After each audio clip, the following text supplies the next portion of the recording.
Hi, Car Dad. How we doing today? Oh, doing well, doing well. Excellent. My name is Brian Welsabach. I'm going to be leading this interview for you today. Nice to meet you.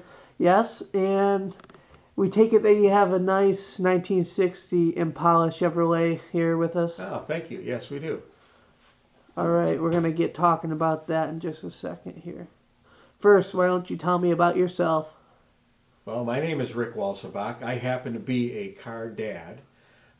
I've been around cars a long time, starting with my first car that my parents bought my brother and I, and progressed into buying my own vehicles, only because they wouldn't anymore. And I started with a 1960 Chevrolet Impala back in 1984, and I've owned several since then. Ultimate car, and I learn on cars every day, and that's what's really exciting about the hobby. There's always something new for me to learn. Well, I started out with holding a flashlight as my dad did a lot of work on people's and friends' vehicles after work. And as things got dark, he needed my help holding the flashlight. And then from there, I got my first car and was able to watch a movie called The Hollywood Nights back in the early 1980s that inspired me to want to be a hot rodder and be in a car club and all those things that go with it.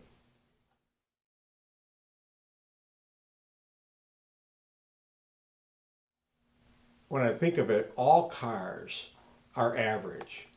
And when you work on them and customize them or modify them your way, you make them great according to your standards.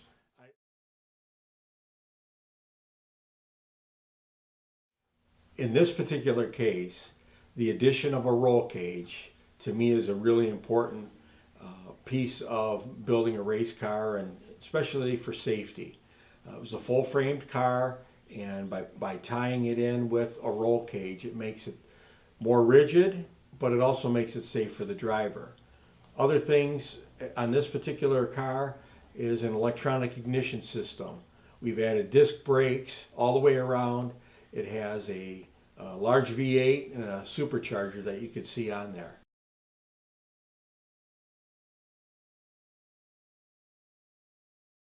I found I had a major oil leak and I didn't know where it was coming from, so I just wiped everything down because cleaning is inspection, and I was able to restart the car, find out where the leak is coming from, and fix it. And it was just that simple, but at first it was a real scare, but when you break it down, it's really easy. Well, the big question, do I modify or do I keep it original? If you look at this particular vehicle, it's heavily modified, starting with the roll cage. My preference is to modify, as you can see with the modified vehicle behind me.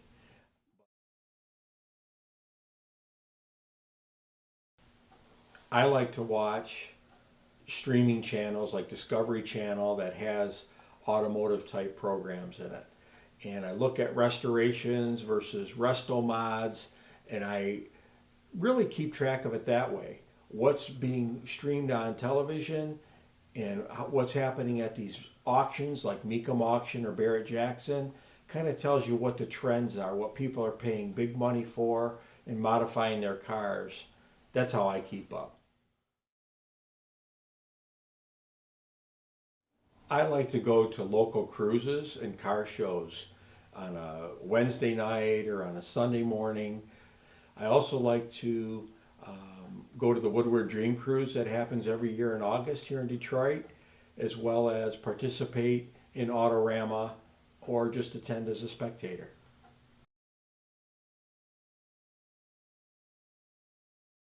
To be honest with you, I have the classic car that I've always wanted. I've owned 10 and a half of these cars. This is my ultimate favorite, so there are no special vehicles to me other than this 1960 Chevrolet Impala. Modifications for racing. Number one, roll cage. Two, enhanced braking, suspension, and steering. Those are really important. Electrical equipment needs to be upgraded or at least inspected to make sure that it's okay. You don't want any fires. Safety equipment, harnesses, helmets, safety gear, fire prevention, as well as fire extinguishers.